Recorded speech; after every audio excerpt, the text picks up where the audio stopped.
Waalaikumsalam.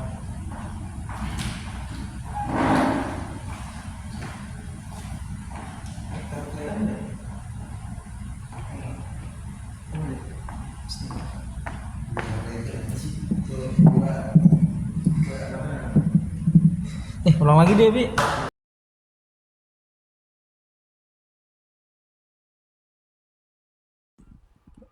Baik, pertemuan kali ini materinya ilmu ekonomi dan akan membahas Bapak akan membahas tentang biaya peluang. Di sini ada yang tahu nggak biaya peluang itu apa?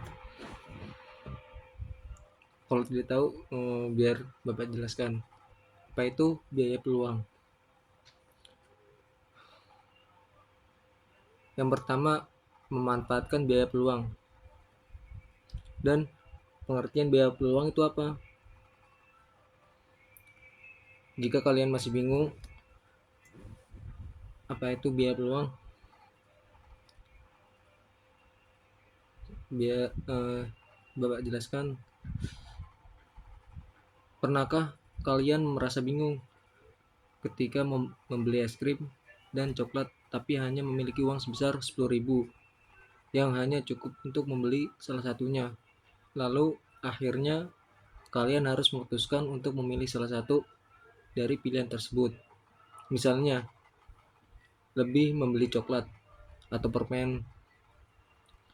Kalau kalian pernah melakukan hal tersebut, dalam ilmu ekonomi disebut sebagai biaya peluang, yang artinya biaya peluang dalam ilustrasi tersebut adalah salah satu es krim. Dengan kalian memilih coklat, maka kamu kehilangan kesempatan untuk membeli permen atau coklat yang lainnya. Nah, kenapa sih biaya peluang itu muncul? Biaya peluang muncul karena sumber-sumber daya ekonomi bersifat terbatas, sehingga memaksa manusia untuk melakukan pilihan dalam memenuhi kebutuhannya, yang tentunya didasarkan pada skala prioritas kebutuhan. Pilihan yang dibuat akan mengakibatkan pengorbanan pada pilihan-pilihan yang lain, dan timbulnya biaya peluang. Dalam perhitungannya, biaya peluang tidak selalu berhubungan dengan uang. Bisa juga berupa waktu, kesenangan, keuntungan, dan keuntungan di masa depan, dan faktor-faktor lainnya. Dalam pengambilan keputusannya, biaya peluang ini tergantung pada tujuan dan situasi yang dialami individu. Untuk mencari biaya peluang adalah dengan cara mencari pilihan yang ditinggalkan dengan nilai tertinggi. Bisa kalian lihat di buku, sudah ada contohnya.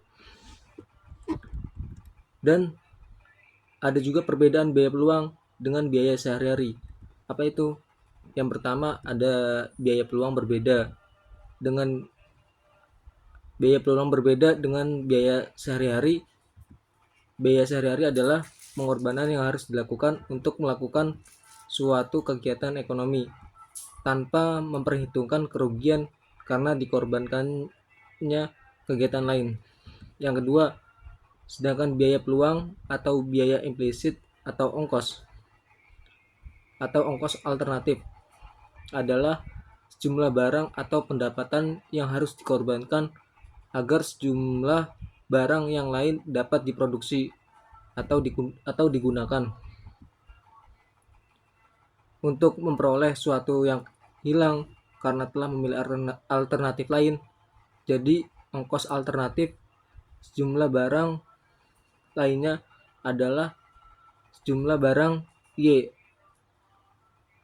yang harus dikorbankan agar sejumlah barang X dapat diproduksikan. Yang ketiga, ada biaya eksplisit. Apa itu biaya eksplisit? Biaya eksplisit itu biaya yang dikeluarkan perusahaan untuk membayar biaya input atau biaya atas penggunaan faktor produksi. Misalnya, biaya gaji atau biaya tenaga kerja, biaya sewa, biaya listrik, dan air, biaya bahan baku, biaya penjualan, biaya administrasi, dan sebagainya. Yang keempat, ada biaya sesungguhnya atau biaya kesempatan. Biaya sesungguhnya atau kesempatan itu merupakan biaya yang dikeluarkan perusahaan dan biaya yang tidak mengharuskan perusahaan untuk membayar biaya-biaya input, sehingga biaya sesungguhnya merupakan jumlah perjumlahan antara biaya implisit dengan biaya eksplisit.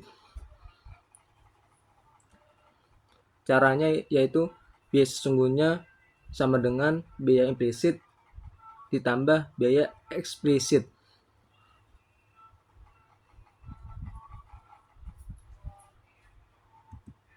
Yang kelima ada laba rugi. Laba rugi akuntansi atau keuntungan akuntansi. Laba rugi akuntansi yaitu selisih antara seluruh pendapatan perusahaan atau bisa disebut jumlah pendapatan yang diterima oleh suatu perusahaan sebagai hasil penjualan output dengan seluruh biaya yang dikeluarkan perusahaan, biaya usaha dan biaya di luar usaha yang merupakan biaya eksplisit. Caranya, keuntungan akuntansi sama dengan pendapatan total dikurangi biaya total atau biaya eksplisit.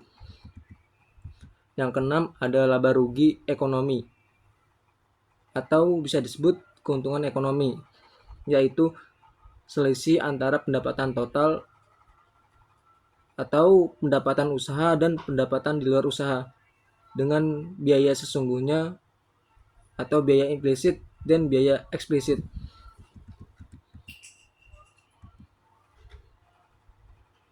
Untuk memperjelas perbedaan biaya peluang dan biaya sehari-hari, bisa kalian lihat di buku Ilmu Ekonomi halaman 21.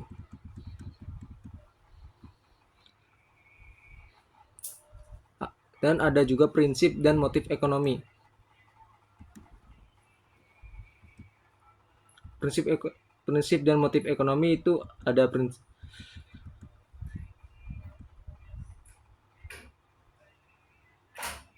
Ada juga ciri-ciri prinsip ekonomi, yaitu yang pertama mengutamakan kebutuhan yang sifatnya lebih penting dan mendesak. Dan yang kedua bersikap hemat dan tidak boros dalam tindakannya. Yang ketiga melakukan tindakan ekonomi dengan pertimbangan yang matang. Yang keempat mempertimbangkan keuntungan dan kerugian dari setiap tindakan ekonomi yang dilakukan. Nah, ternyata dalam ilmu ekonomi ada banyak istilah yang perlu kalian ketahui. Yang pertama, kenali dulu dua situasi yang menggambarkan prinsip ekonomi. Yang pertama, usaha yang dilakukan untuk mendapatkan hasil sebesar-besarnya dengan alat yang ada.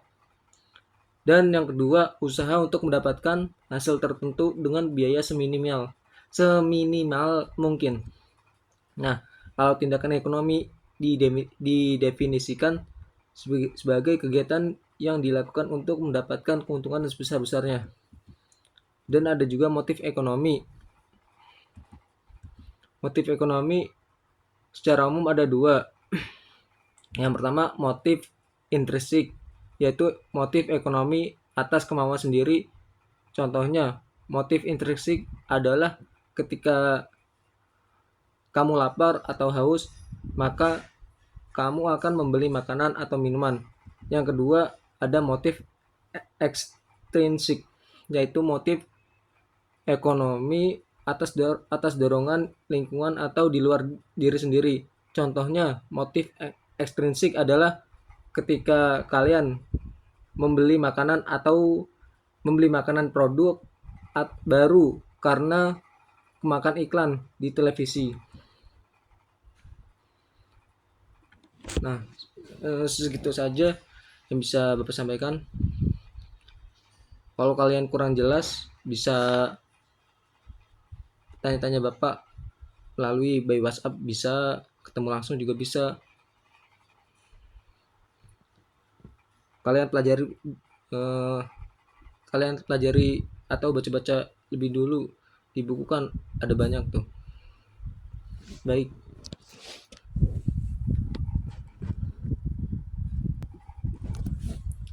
Oh iya, Bapak mau nambahin sedikit. Motif ekonomi dapat dibagi ke dalam 3 bagian, yaitu motif kegiatan produksi, motif kegiatan konsumsi, dan motif kegiatan distribusi. Contohnya motif ekonomi yang dilakukan produsen adalah mencari laba, motif kekuasaan, memperoleh penghargaan, dan motif sosial atau menolong sesama. Contoh motif ekonomi yang dilakukan oleh konsumen adalah ada memperoleh kepuasan yang optimal, dan ada juga agar dapat bertahan hidup. Yang ketiga, agar diterima di lingkungan masyarakat. Yang keempat, untuk menaikkan status sosial. Contoh motif ekonomi yang dilakukan oleh distributor adalah memperoleh laba yang optimal dan untuk mempercepat barang sampai ke konsumen. Nah, gimana? Kalian sudah mengerti kan tentang konsep, prinsip, tindakan, dan motif ekonomi ini? Yang ketiga, ada skala prioritas.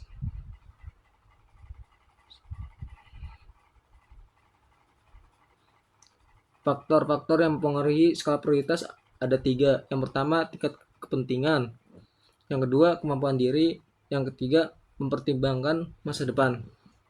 Artinya itu, dalam menentukan sesuatu, kita harus memilih untuk mengerjakan yang penting dan mendesak terlebih dahulu. Penting tapi kurang mendesak. Hal bisa kalian kerjakan. Nanti pertemuan ke depan, Bapak akan suruh kalian maju satu-satu.